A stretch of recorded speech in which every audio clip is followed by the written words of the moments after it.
This is the Simon Conway Show here on News Radio 1040 WHO. We are in studio with potential presidential candidate, Judge Roy Moore. Judge, thank you for bearing with us through the news, and welcome back, sir. Well, thank you, Simon. Nice to be back with you. All right, let's get on to some more of the issues. What are you, as president, if you decide to go down that road, if you became president and you could wave the magic wand on spending, what would you do?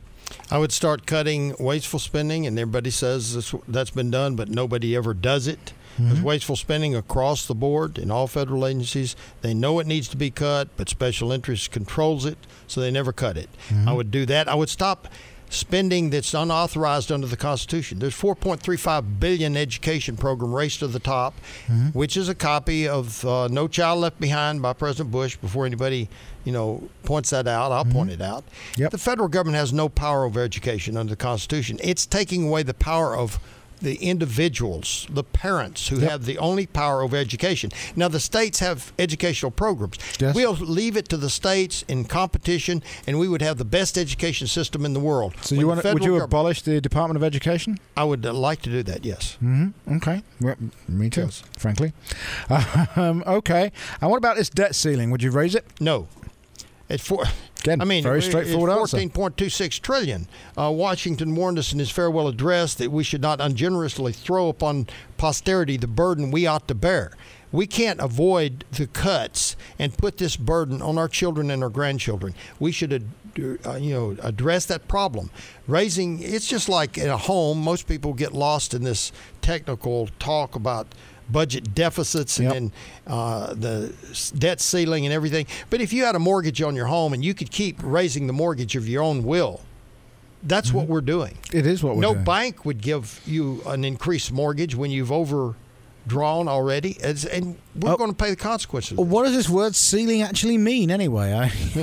We've apparently raised it 75 times since the 60s. $14.26 trillion is more than all the debt accumulated under all former administrations and all former presidents between 1789, the beginning of Congress, and 2010.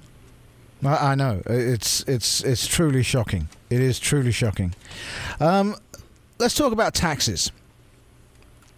We've got a system that's so ridiculously complicated. We're taxed too heavily to start with. Part of that is because it's quite easy for the very rich to employ very expensive accountants to get around a lot of the tax. How would you change our tax system? Well, I think I've studied both the fair tax and the flat tax. I think they've got some very good provisions in there that could change. We need to get away from the present progressive system that we have. It does not help.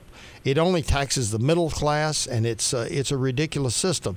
Tax is a very big problem because everybody's got their hands into it. Yeah. And I think the Democrats and the Republicans have used this issue without addressing the real problem. You either tax the income coming in, according to the 16th Amendment of the United States Constitution, or a fair tax would tax the income going out. Now, we certainly don't want to be taxed coming in and going out. So we'd have to do away with the 16th Amendment. Yeah, you'd have to abolish the 16th But a flat Amendment. tax would be under the 16th Amendment, would control that tax for everyone in a rational manner. We could start with the flat tax and sincerely study a fair tax. Doesn't have the obvious advantages of abolishing the IRS, though, the flat tax, which the fair tax does. A fair tax would. Yes. Fair tax would. Fair tax does. Automatic saving of $12 billion.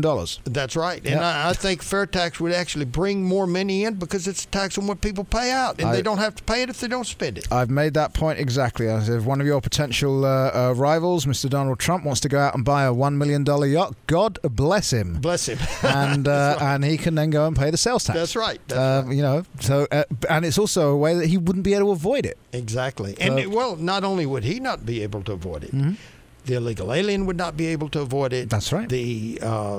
Everybody would pay the tax. The drug dealer would pay the tax. Exactly right. Everybody would pay a tax because the money is spent, and it would be collected by industries and businesses, which would actually be paid in collection of that tax and would actually prosper and have more jobs for more people to be able to pay the tax that they spend.